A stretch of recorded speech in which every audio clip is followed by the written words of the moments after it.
Welcome back. Today we're going to look at what blossomed this year from midwinter through mid-spring.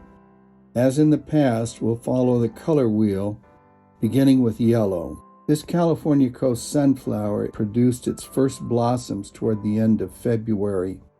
It will grow into a rangy shrub. This desert marigold was among the first of the annual wildflowers to blossom, and it continued for several months. Moving from yellow to orange, this is the most common form of desert globe mallow. It grows throughout the Mojave Desert and other dry locations in the southwest. It loves a hot location in your garden. This was the first of the California poppies to appear in February. They're annuals, but they reseed easily, and so you should have more poppies next year. Moving from orange to red, this is the apricot desert globe mallow when it first appeared. A few weeks later, it had many more blossoms. From red to pink, this is the fragrant pitcher sage with its beautiful pink flowers. It also reliably appeared in February and thrived through early spring. In this hot spot with full sun, we see the first blossoms of the Santa Cruz Island buckwheat, which came on in late February. The rest of this particular buckwheat blossomed in mid-spring. I categorize this as pink because of the faint pink tinge in its efflorescence. Now from pink into the many purples, starting with Brindisi sage from the Channel Islands. I start with it because it is one of the first flowers to appear, always in February and occasionally in late January, which is nice because not many other flowers blossom so early. Most of the blossoms have faded by the end of March. Another consistent winter bloomer was blue-eyed grass. When they fade later in spring, some varieties actually dry up and disappear, but they will resprout in fall and again provide cheery flowers next winter. The woolly blue curls blossomed in February and continued into April, but not much beyond. Next to it is the Verbena de la Mina, whose bloom period is similar to the woolly blue curls. Salvia Dara's Choice is a low-spreading sage with lavender flowers above green foliage. It is similar to Salvia's Bee's Bliss, which also has lavender flowers, but its foliage is blue-green or glaucous. The purple nightshade also bloomed in February before many other natives flowered, so it attracted many pollinators. By late February, the Ceanothus Ray Hartman was in full bloom and attracting pollinators like the common honeybee.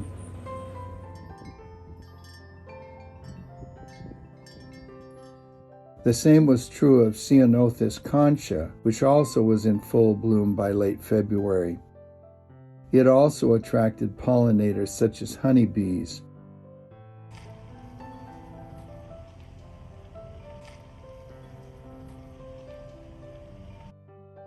Both the Ray Hartman and concha have an almost blue blossom, and they bloomed through March. Now we move into April and May, which is the period when spring flowers peak, including annual wildflowers. So let's start with the annual wildflowers. In this year of drought, there are still things to show you, but not as much as last year, and less still than the year before when we had abundant rain. We'll start again with yellow and look at the desert marigold. The next is golden yarrow. Now from yellow to peach or salmon. This in the center is elegant Clarkia. It made very little showing this year, which was disappointing because they are so impressive in a good year. But I'll take what I can get. On the other hand, the California poppies made a pretty good showing. When they're in bloom, they add a very cheery note to your garden. Like the elegant Clarkia, the Farewell to Spring made a weak showing this year. This is globegilia or blue gilia. It is native to California and other western states. I had some, but not a lot of globegilia this year. What is this odd-looking plant? The strange-looking stalks produce blue flowers, and it's known as blue flax, Lewis flax, or prairie flax.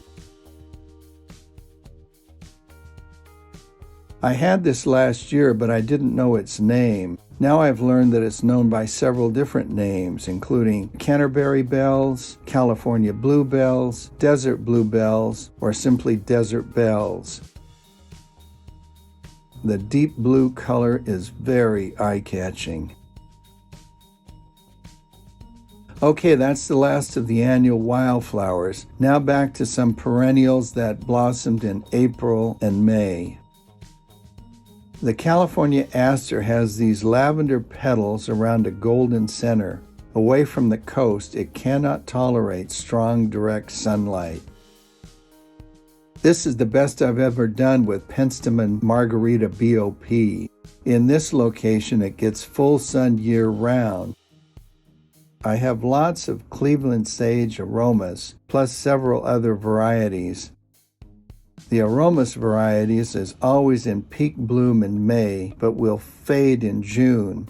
While in bloom, it attracts lots of pollinators, including bumblebees and carpenter bees, whose wings are iridescent even when beating its wings, plus honeybees. Each spring, the white sage produces these very tall stalks. The white florets are very attractive to pollinators. For the past few years, I picked flowers from the garden, which daughter-in-law Carrie has expertly arranged into bouquets on Mother's Day. The purple is mostly Cleveland sage aromas, while the yellow is from desert marigold, golden yarrow, and gum plant. But for me, what sets it off this year is the orange from the desert globe mallow. Now we will finish quickly with the flowers in May, some of which only begin to bloom then. Several years ago, I planted this saffron or conejo buckwheat, which is native to Ventura County. They are just beginning to flower with a yellow efflorescence above silver foliage. Very unique. The Cleveland sage still looked good, and it continued like this into June, but then its blossoms will quickly fade. The Santa Cruz Island buckwheat is now in full bloom.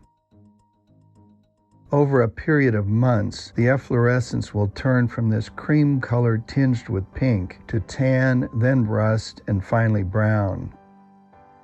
Above the Santa Cruz Island buckwheat is St. Catherine's lace. They are coming into bloom at different rates depending on their exposure to the sun. Over the next months, they too will slowly change from creamy white to tan, rust, and finally brown.